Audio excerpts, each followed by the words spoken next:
The last of the items here under discipline is going to be under operations, and it is the student discipline mail merge. In here, you can set up a system so that you can print letters based on either the infraction or the action. And that just depends on which way you want to do the report. You can set up something so it's the default for the editor. So when we were in the student discipline editor, those are the reports that it came up. And in order to save that default, I would want to set all of this up first. The first time I come in, only the mail merge is going to be active. The other ones are going to be inactive because they don't have any file to work from yet. So based on the type of report I'm building, whether it's the infraction or action, the name of my mail merge changes by default. So if it's by action, the first three letters are ACT. If it's by infraction, it's INF. Pretty straightforward, but you can sweep across this and change the description if you want. If you are doing, say here, the report by infraction, it wants to know how many infractions to include in that report and how many actions per infraction you want to include. You can pick your default biographical fields, which is going to include the year of grad, grade level, I believe homeroom, the student name. So I would be able to bring that name in. Sorry, I didn't need to do that one. Just recall my settings. Oh, somebody selected everything. Okay, let's do the auto select. So when I come in and do the auto select, I have the year of grad, I have the student's homeroom, their grade level. I could opt that I want to see the homeroom teacher for some reason. It's going to give me the student name.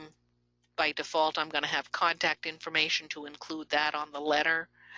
And I might want to include their email if I need to do that for some reason. And then at the very top, I can pick, the information that's there. The contact type by default is going to be the first contact. I could opt to pick any individual contact or use the mailing flag where the contact has mail there. Okay. The signature lines is if I had, say, multiple houses in my school and it changes as to who the housemaster is and so on.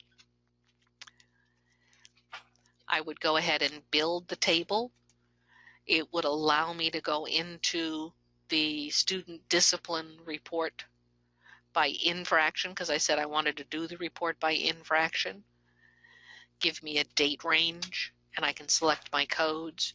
I might have had a saved setting, so all I have to do is recall, and it already selected the actions that or infractions that I wanted to include with that. So I might have a separate item where I'm going to do a fighting letter versus a suspension letter, or versus just a general letter that I want to work with.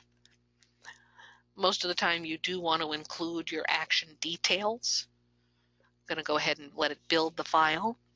And I can say, oh, give me the report in addition to building that table.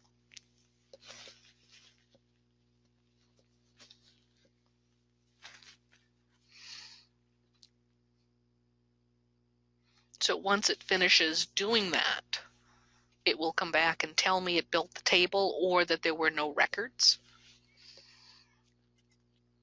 And then it's going to give me a list of the information that I was working with.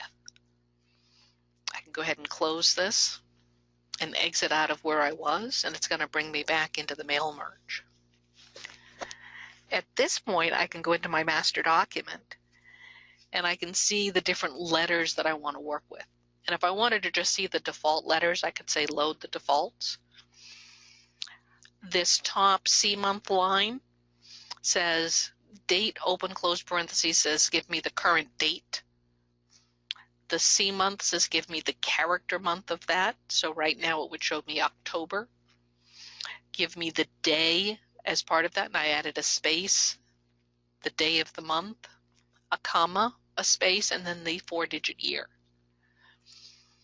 Here is doing some information to get the address of the name and address of the contacts.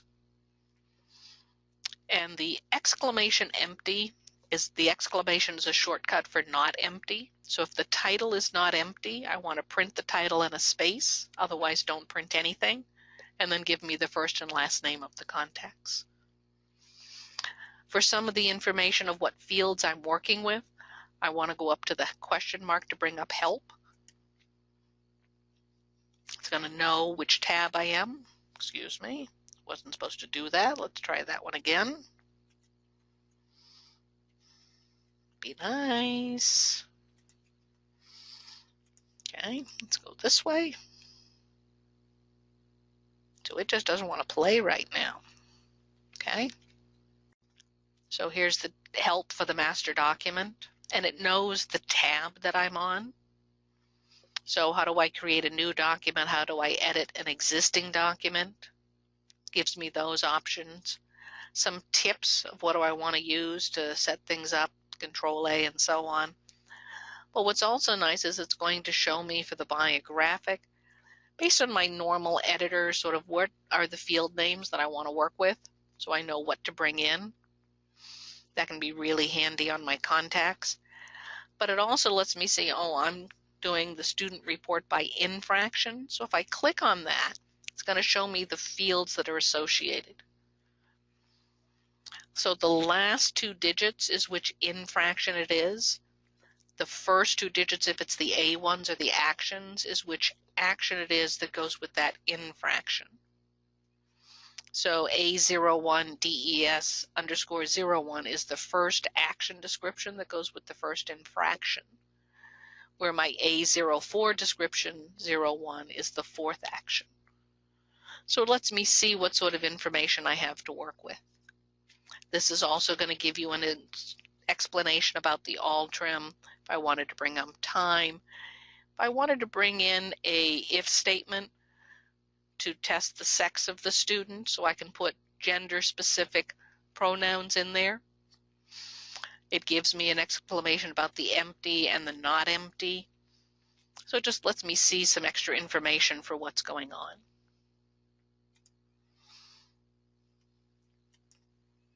So the remove leading and trailing spaces is the all trim that says get rid of the leading and trailing spaces. Left justified, I can say give me one character from the left side of the field, which I do for middle name. It has the left open parentheses, the name of the field, the length that I specified in a closed parentheses.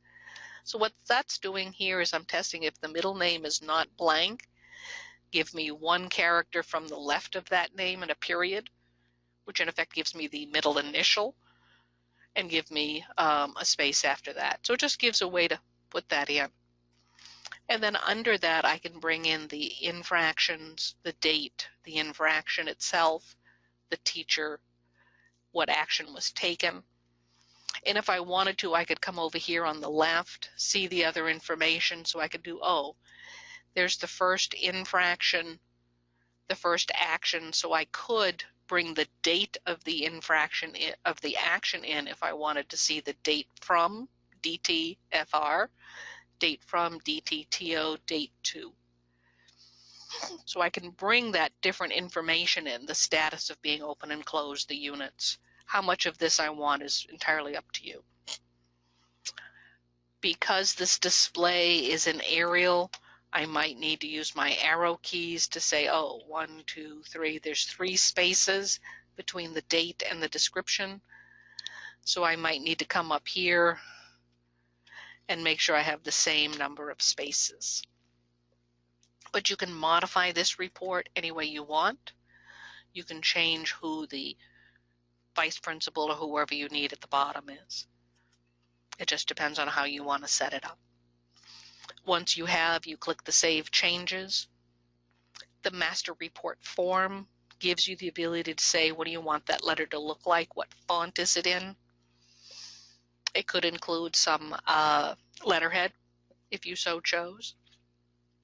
You can come over to your mail merge letter.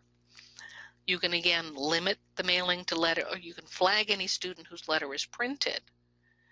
You can also put in limit the mailing to letters not yet printed.